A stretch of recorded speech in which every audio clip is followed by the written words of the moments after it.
Moin Leute, willkommen im Bruderland. Ich habe mal wieder eine Kamera aus dem Hause Eufy. Und zwar ist das die S120 Solar Wall Light Cam. Also ihr könnt es schon auf dem Bild hier sehen. Relativ klein, relativ kompakt. Ich glaube aktuell kostet die so um die 100 bis 120 Euro.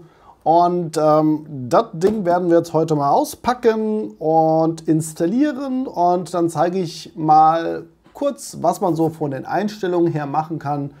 Und ganz am Ende werde ich nochmal so ein erstes Test-Footage zeigen. Aber ganz wichtig, das hier ist jetzt noch nicht das abschließende Review-Video. Dafür will ich das Ding jetzt einfach mal ein paar Wochen oder Monate laufen lassen, um irgendwie aussagekräftig über den Akku zu werden. Das ist wie gesagt das Paket. Ihr seht es vom Formfaktor. Wir haben oben Solar, dann Kamera, Licht ist hier auch noch. Und ja, wie gesagt, S120, 2K HD Resolution und Solar Powered. Ich glaube, was bei dem Ding ganz wichtig ist, das Ding läuft noch nicht über die Homebase. Das heißt, es ist quasi so eine Standalone-Kamera. Trotzdem kann man die über die Eufy-Cam dann einbinden. Hier sehen wir noch ein bisschen, was hier drin ist. Eine Mounting Base, ein USB-C Extension-Kabel und noch Installationsmaterial. IP65 Weatherproof Rating.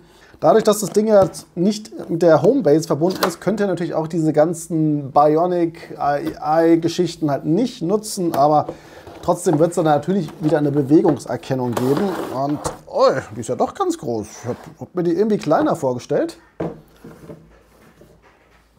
So, das ist die Kamera. Oh, die ist jetzt auch nicht unbedingt leicht. Dann haben wir hier noch ein Quick Start Guide. Und eine kleine Box. Rakolta Kata. Aha.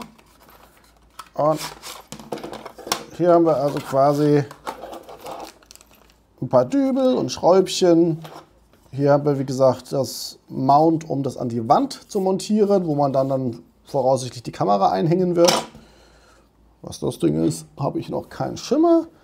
Und hier ist nochmal ein USB-C Verlängerungskabel. Das ist insofern interessant, falls man vorhat, das Ding auch noch irgendwie über ein externes Solarpanel zu betreiben. Prinzipiell hat es ja hier oben so seine Solarpanels, aber wir werden mal sehen, wie viel Power die wirklich liefern können. Was haben wir denn hier so, wenn wir an die Kamera selber rangehen? Hier ist noch eine Folie drauf.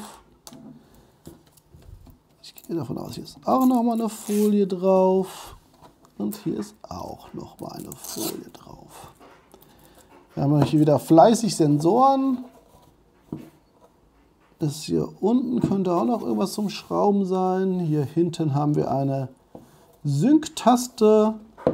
Und ich gehe davon aus, hier haben wir noch den USB-C-Anschluss. Genau, der ist hier.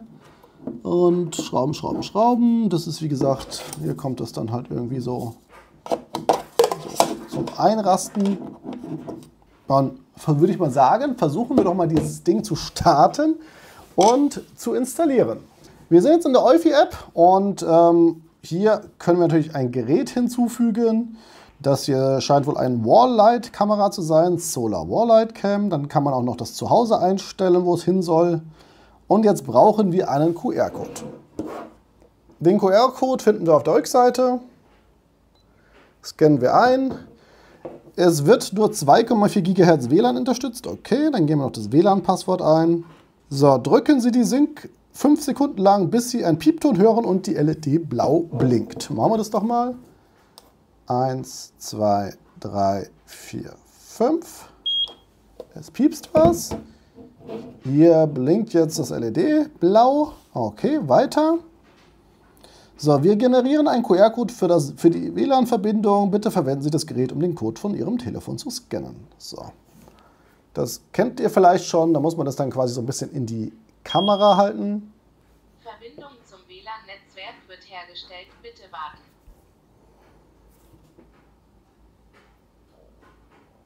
So, Verbindungsaufbau. Hier leuchtet dann auch gleich schon Alexa auf, dass da was Neues dazugekommen ist. Und die Kamera wurde erfolgreich hinzugefügt. Neue Firmware ist verfügbar. Aktualisieren. Jetzt aktualisiert er gerade noch die Firmware. Und dann ist das fehlgeschlagen und wir probieren es später. So, jetzt kann man noch den Betriebsmodus einstellen. Optimale Akkulebensdauer, optimale Überwachung, Aufzeichnung anpassen. Ich mache mal optimale Überwachung. Akku aufladen. Laden Sie den Akku vor der Montage vollständig auf. Bei einer Einspeisung von 10 Watt K8 Stunden. Okay, Montageanleitungen, Hinweise zum Solarmodul. Okay, es sollte wohl ausreichend Sonne bekommen für mindestens 2 Stunden. Bester Installationsort. Also da müsst ihr schauen, ich habe ja bei mir so ein paar Ecken, wo gut Sonne drauf kommt, ein paar Ecken, wo es schlechter drauf ist. Ich werde die voraussichtlich unter eine von meinen Eufy-Cams hängen, damit man auch mal so ein bisschen das Vergleichsbild sehen kann. So. Schwaches Signal. Okay, aber sehen tut er mich schon.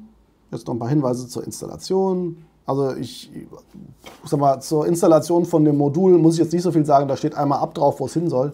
So, und jetzt ist die Kamera auch schon installiert, wie man hier sehen kann. Da kann man draufdrücken, wie man bei den anderen Kameras. Und hier kann man entsprechend die ganzen Einstellungen vornehmen. Oder man drückt hier auf die 3 Pünktchen und dann geht man hier in die Einstellungen. Da kann man auch Bewegungserkennung einstellen, Bestellungseinstellungen, Power Manager. Bei 78% sind wir. Okay, ich glaube, das reicht. Das muss ich gar nicht aufladen. Videoeinstellungen kann man noch einstellen mit Wasserzeichen, ohne Schalten. Die Streaming-Qualität, die Aufnahmequalität und so weiter. Okay. Audioeinstellungen auch für die Lautstärke. Hier ist ja auch wieder ein Mikrofon und ein Lautsprecher drin. Entsprechend kann man da wieder kommunizieren, Push-Benachrichtigungen, allgemein. Also ihr seht, es ist ein Sammelsurium an Optionen, die sich aber natürlich bei den anderen Kameras ähneln. Ich glaube, das einzige Problem, was man hat, dadurch, dass man jetzt hier irgendwie nicht an der Homebase dranhängt, kann man das ganze Videomaterial nicht auf der Homebase abspeichern, sondern es wird hier lokal gespeichert. Ich glaube, da sind irgendwie 4 GB oder 8 GB Speicher drin. Also das sollte für eine Weile eigentlich ausreichend sein. Ja, also wie gesagt, man kann hier Menschen erkennen und nicht, aber nicht vergessen, das hat jetzt nichts mit dieser KI-Geschichte von der Homebase zu tun und von den S330-Kameras zum Beispiel, sondern das ist dann, wie ihr hier sehen könnt, ganz normal Bewegung und dann kann man nur den Bereich eingrenzen und dann wiederum wird nur unterschieden, ob das ein Mensch ist oder kein Mensch ist, aber großartig Unterscheidung wird da nicht getroffen. Ihr habt gesehen, die Installation, die war in nicht mal 5 Minuten erledigt und was ich jetzt tun werde, ich suche mir jetzt, wie gesagt, draußen ein nettes Plätzchen für die S120 und dann werde ich euch einfach mal ein kurzes Testvideo, einfach mal ganz unkompliziert vom Tag über, wo es sonnig ist oder von der Nacht her, damit ihr es mal sehen könnt. Weil wie gesagt, gerade in der Nacht ist es halt auch noch ganz interessant, weil hier unten ja auch noch Licht ist. Ne? Erwartet da jetzt nicht so diese Flutscheinwerfer. Das ist eher so Unterstützung für das Videomaterial, damit es nicht komplett dunkel ist. Aber ich glaube, wenn man drinne ist, kann man das Licht, glaube ich, anmachen. Ihr seht es, so geht's an. Ja, und wieder aus. Also, erwartet nicht zu viel, aber wie gesagt, das gucken wir uns dann aus direkt von der Wand an und damit bin ich jetzt hier erstmal fertig. Und wie gesagt, wenn ihr das Langzeit-Review dazu sehen wollt, dann schaltet am besten in ein paar Wochen nochmal ein oder lasst ein Abo da. Und ansonsten wünsche ich euch noch einen schönen Tag und viel Spaß mit dem Test-Footage. Bis dann, ciao, ciao.